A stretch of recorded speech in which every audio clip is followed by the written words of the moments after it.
Olá pessoal, tudo bem? Uma curiosidade bíblica para nós aqui, estou lendo aqui um pouco sobre as histórias, né, eclesiásticas da igreja dos primeiros séculos, né? E eu me deparei com um texto muito bom para se ler, e uma curiosidade, né? Atos dos Apóstolos, capítulo 12, versículo 21, diz o seguinte, eu quero começar lendo aqui, olha só. E num dia designado, vestiu Herodes as vestes reais, estava sentado no tribunal e lhe dirigiu a palavra. E o povo exclamava, voz de Deus, e não de homem.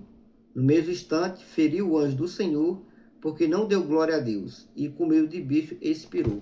Então aqui fala sobre o relato da morte de Herodes, né? Esse Herodes aqui, para deixar bem claro, não é o mesmo Herodes da perseguição dos inocentes, lá no livro de São Mateus, logo no nascimento de Jesus, no qual ele mandou matar as crianças daquela faixa de idade para baixo, e querendo ali neutralizar, né, parar, fazer com que o nosso Salvador fosse destruído e ele não reinasse. Mas aquele Herodes não tem nada a ver com isso. Aquele era o Herodes chamado o Grande, né? Que realmente era avô desse Herodes que eu vou falar, tá bom? Então Herodes de Atos dos Apóstolos era um homem chamado Agripa I, né? Herodes. E ele foi um grande perseguidor da igreja depois da morte de Cristo, certo? Ele perseguiu muito a igreja com suas crueldades, era um homem muito perverso. Inclusive ele matava até a sua própria família, né, com medo de alguém tomar o seu reinado. E ali ele mandou matar Tiago, certo? E vendo que o pessoal se agradava daquele acontecimento, ele mandou também prender Pedro, né? E ali, por ocasião da intervenção de Deus, do Senhor Jesus, Pedro foi solto, certo?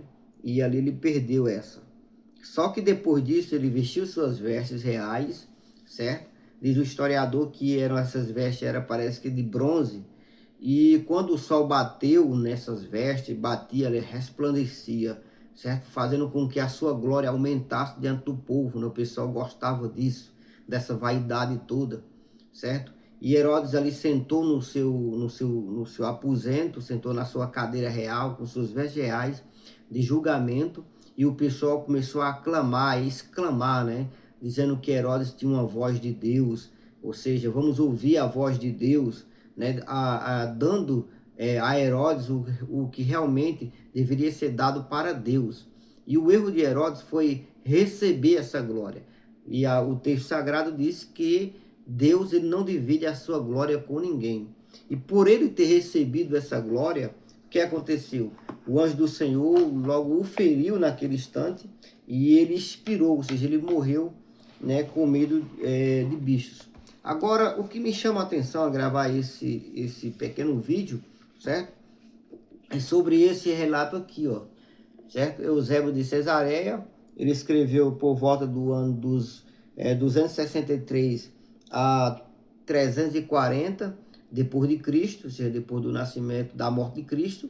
Então ele escreveu os relatos dos acontecimentos que ele ouviu falar, né? E também muitas coisas também que ele acompanhou, né? E nessa obra aqui eles citam algo muito importante sobre esse acontecimento da morte de Herodes, né? A gente fica perguntando, será se foi um anjo do Senhor que apareceu imediatamente, né? E ali o matou Herodes, né? Com a espada ou com um castigo, né? Imediatamente, será que Herodes morreu ali e imediatamente os bichos comeu ele ali instantaneamente, né?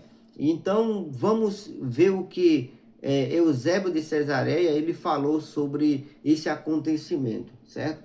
Eu quero abrir aspas aqui para ele, eu vou ler. E nesse livro aqui, certo? Na página 34, 35 a 34, ele vai falar sobre a crueldade de Herodes contra os recém-nascidos e o seu fim miserável. E ali ele cita um trecho, certo? Do que está escrito lá no livro da Antiguidade de Flávio Joséfo, que foi um historiador mais contemporâneo ainda, certo? Da época dos cristãos, da igreja logo no início, do que Eusébio de Cesareia, tá bom? Então, abre aspas para ele. Olha só o que ele diz sobre a doença, sobre a morte de Herodes, certo?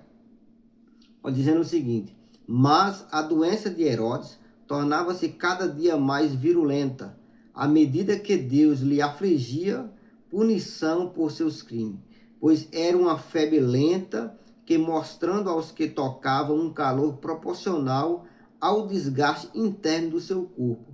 Mas havia também um desejo excessivo e um anseio por comida que ninguém ousava recusar. Isso era acompanhado de inchaço nos intestinos, especialmente dores excessivas no colo. Um tumor úmido e transparente também lhe cobria os pés. Olha só, semelhante também era a doença perto da bexiga, de modo que a decomposição causava vermes, olha só, causava vermes na parte baixa do abdômen, certo? Havia uma respiração cada vez mais virulenta, que por si era muito repugnante, tanto pelo hálito desagradável como pela rapidez. Também sofria convulsões em todas as partes do corpo, de modo que isso lhe acrescentava intensidade insuperável. Dizia-se, portanto, entre os familiarizados com as coisas divinas e os sábios para pronunciar tais coisas, que Deus afligira essa punição ao rei por causa da sua grande impunidade. Olha só.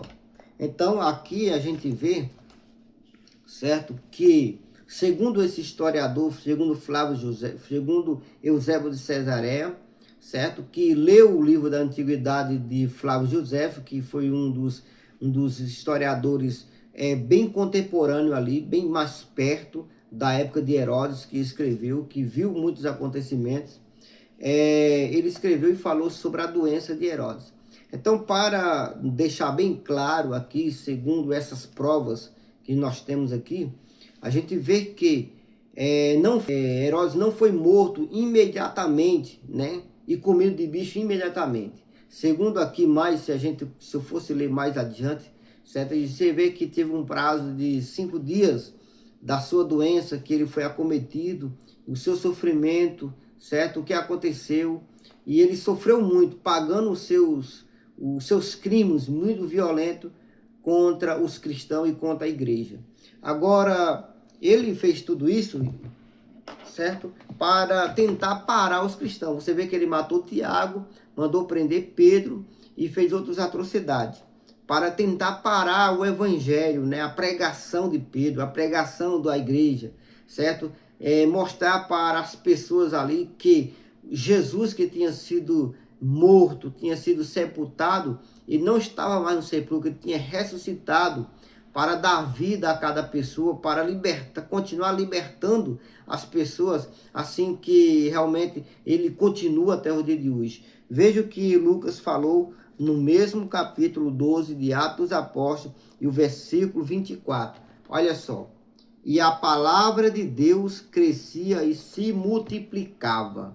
Então a gente vê aqui que mesmo como Herodes perseguindo a igreja, mesmo matando alguns dos irmãos, mesmo prendendo Pedro, a palavra de Deus, ela crescia e se multiplicava naqueles tempos.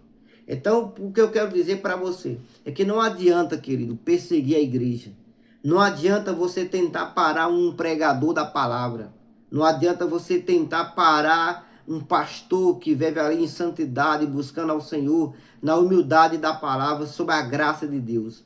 Não adianta você tentar parar os irmãos que evangeliza, que prega, que visita, que ora pelos enfermos, anunciando as boas novas. Não adianta. Você pode até matá-los, eles podem até morrer, mas a palavra de Deus vai continuar crescendo cada dia mais. Que Deus em Cristo abençoe. Fique conosco, se inscreve no nosso canal, deixa o seu like e comenta aí de onde você assistiu esse pequeno vídeo. Até a próxima.